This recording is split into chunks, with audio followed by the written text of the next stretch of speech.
Apa yang terjadi memang di luar perkiraan yang wajar. Bahkan aku sendiri tak tahu kenapa bisa sampai sejauh itu. Walau sebenarnya semua itu terasa begitu menyenangkan, sampai aku ingin mengulanginya kembali. Aku adalah seorang pria yang sudah menikah, namun belum dikaruniai anak. Kehidupan keluargaku sangat sederhana. Bahkan sampai sekarang kami masih ikut tinggal bersama mertua. Dengan ekonomi yang serba pas-pasan, membuat istriku harus berangkat kerja ke luar negeri menjadi TKI di daerah Timur Tengah. Meski awalnya ku tolak, tapi keinginan kuatnya mengubah pendirianku. Aku sendiri bukannya tak bertanggung jawab dalam mencari nafkah, tapi keadaan juga yang membuat semua itu terjadi. Aku harus menerima kalau pabrik tempatku bekerja bangkrut dan aku terkena PHK. Bahkan sebenarnya dulu sebelum menikah bapak mertua tidak setuju denganku. Ya pasti alasannya ekonomi, karena keluarga istriku sendiri juga hidup sederhana. Jadi pengen punya menantu yang mapan. Tapi yang namanya sudah jodoh pasti akan bersatu juga. Terbukti, sekarang aku menjadi bagian dari keluarga ini. Dan sekarang sikap bapak mertua sudah lebih lunak kepada aku.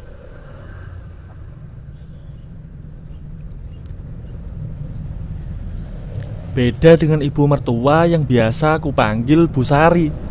Kalau beliau memang sudah merestui hubungan kami sejak dulu. Asalkan mau kerja buat keluarga, tidak masalah katanya.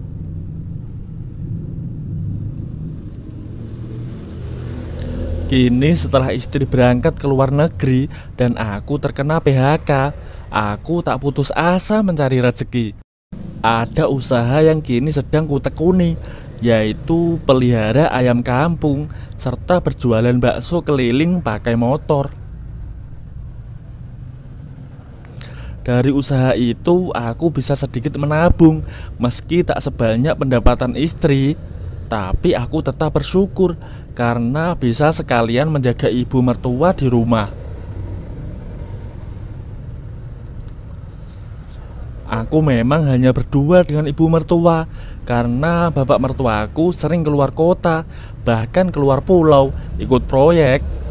Bapak mertuaku ini seorang tukang bangunan yang cukup handal.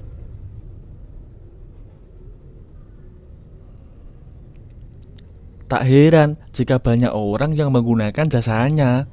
Tapi dari pekerjaan itu membuat bapak jarang ada di rumah dalam waktu tertentu. Terkadang sampai berbulan-bulan bapak kerja di luar.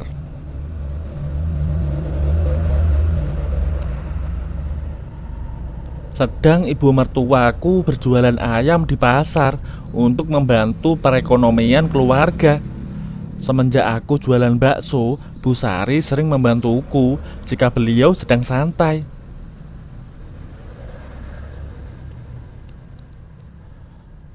Aku begitu senang punya mertua seperti beliau yang perhatian dan mau mendukung setiap usaha anaknya. Aku sendiri juga sering membantu Bu Sari karena semua anaknya tinggal berpisah dari beliau.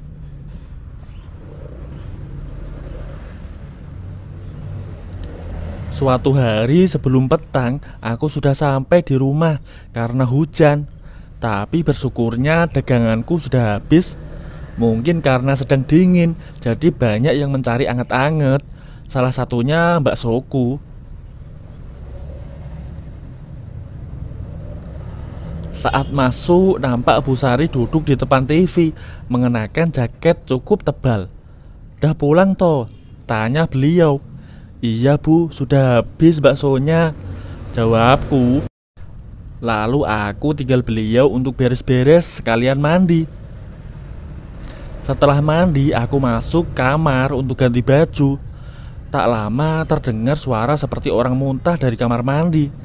Saat aku keluar, Bu Sari sudah tidak ada. Berarti tadi beliau.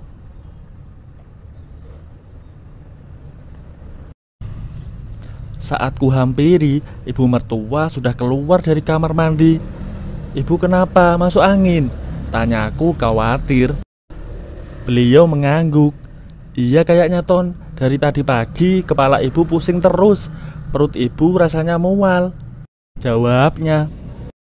Lalu ku bantu ibu mertua berjalan karena nampak pucat serta lemas. "Ibu di sini saja Ton, mintanya ingin di depan TV." "Mending ibu di kamar saja, di sini dingin soalnya," kata aku. Dan Bu Sari menurut lalu masuk ke kamar. Seperti inilah kehadiranku dibutuhkan waktu ibu mertua sakit dan hanya sendiri. Aku bisa membantu. Aku buatkan teh manis hangat untuk Bu Sari supaya beliau lebih enakan.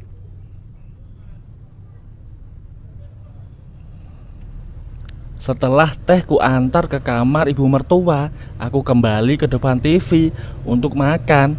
Sampai akhirnya sekitar jam 10, Bu Sari keluar dari kamar tergopoh-gopoh menuju kamar mandi.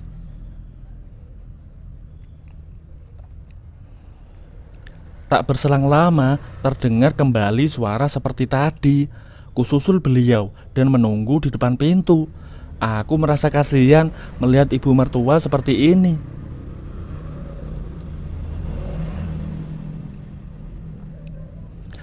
"Ibu masih mual?" tanyaku sambil membantunya keluar.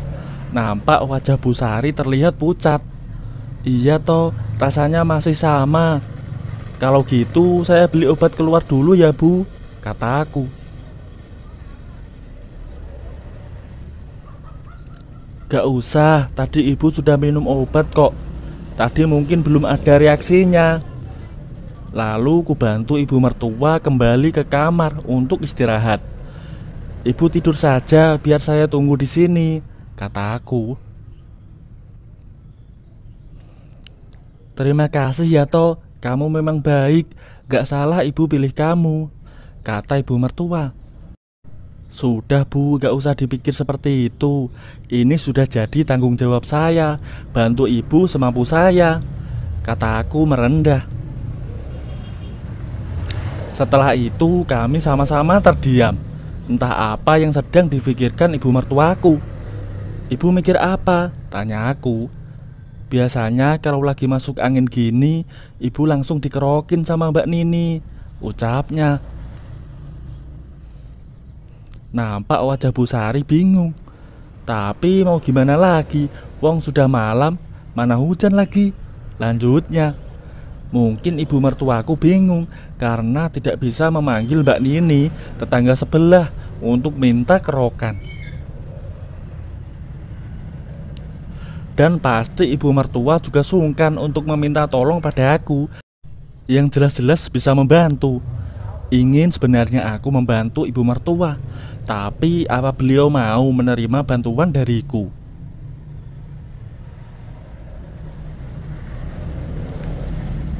"Kalau gitu biar saya saja Bu yang kerokin," tawarku, yang entah kenapa aku seperti mendapat sesuatu keberanian lebih. Padahal jelas ibu mertuaku saja sungkan untuk minta tolong padaku.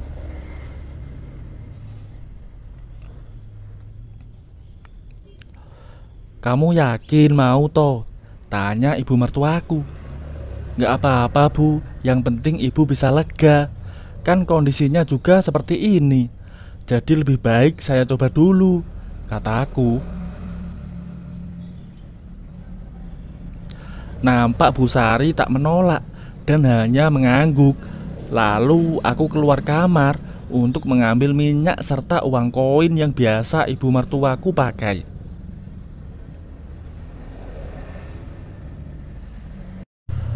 Aku sendiri malah merasa deg-degan, tak seperti biasanya. Mungkin karena ini pertama kali buatku. Jadi rasanya penasaran, campur takut juga. Jika malah nanti ibu mertuaku tak nyaman.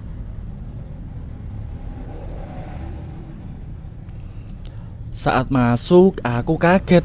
Ternyata ibu mertua sudah siap dan mengenakan kain sarung yang dililit. Aku semakin gugup menghadapi situasi ini. Namun sebisa mungkin aku tetap tenang dan berpikir jernih. Ternyata di usianya yang sudah menginjak 43 tahun, beliau masih pintar merawat diri. Kulitnya yang bersih meski tak putih menjadi bukti kalau Bu Sari masih punya pesona besar.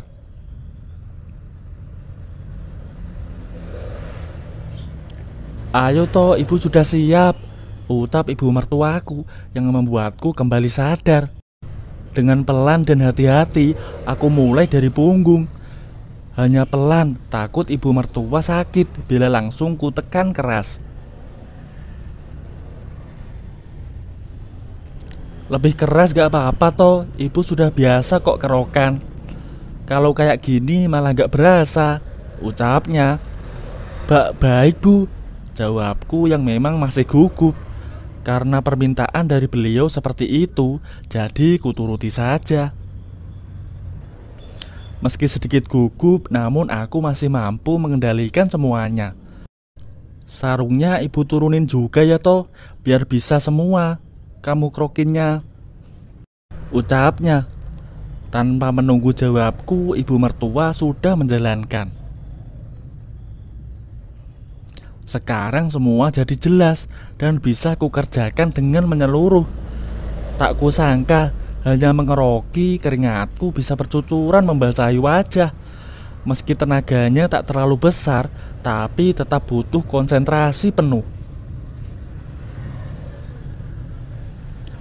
Sudah 1 tahun istri merantau jauh di sana, maka wajar jika pikiranku sering bimbang.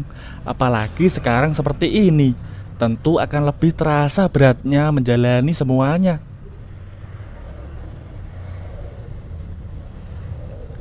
Pemandangan indah dengan tekstur yang begitu eksotis sangat sayang untuk dilewatkan. Tapi aku tetap harus menjalankan tugasku hingga akhir yang terasa berat ini.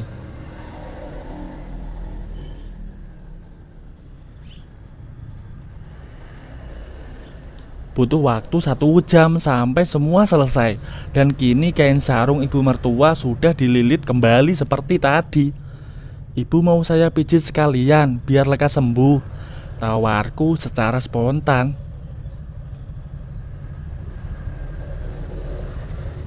"Boleh kalau kamu gak keberatan toh," ucapnya. Setelah Bu Sari setuju, aku mulai memijat pundak beliau dengan pelan supaya ibu mertua lebih rileks.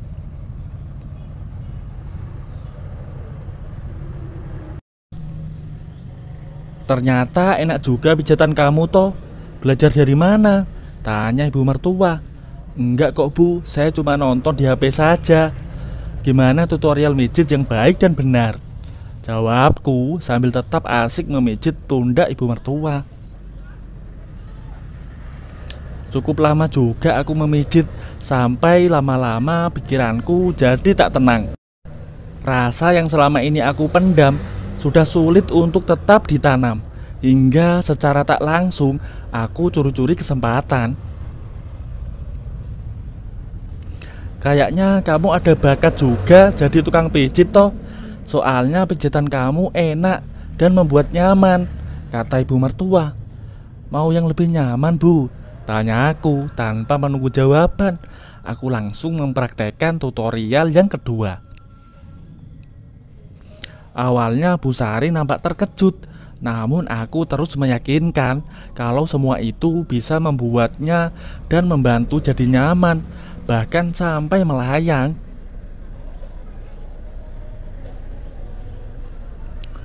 Setelah setuju dan sepakat, kini tinggal melanjutkan sampai malam ini ibu mertua benar-benar mengatakan kata penyemangat yang sudah lama tak aku dengar secara langsung.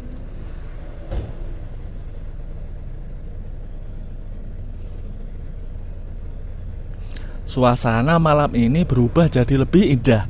Dengan bisanya aku membantu ibu mertua seutuhnya. Bahkan beliau sangat takjub dengan bakat yang aku miliki.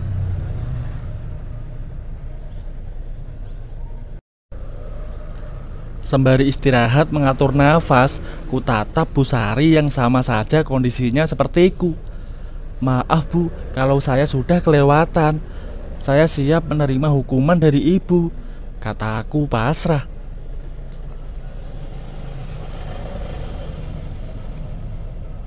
Tidak toh, ibu juga salah karena memberi kamu kesempatan yang sudah jelas pasti akan memancing kamu.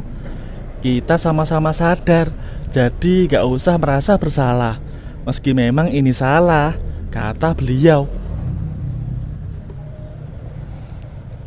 Ketika sudah sama-sama tenang, barulah kami istirahat. Dan ibu mertua sudah jauh mending dari yang tadi.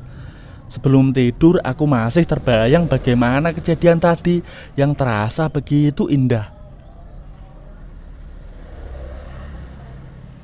Ternyata pengalaman dan ilmu ibu mertuaku jauh lebih banyak dari yang kupikir.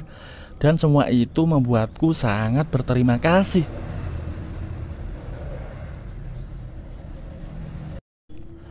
Kedepannya mungkin saja bisa terulang karena memang kondisi yang sangat memungkinkan. Serta tak keberatan ibu mertua yang sepertinya juga sama perlu bantuan dariku mumpung ada.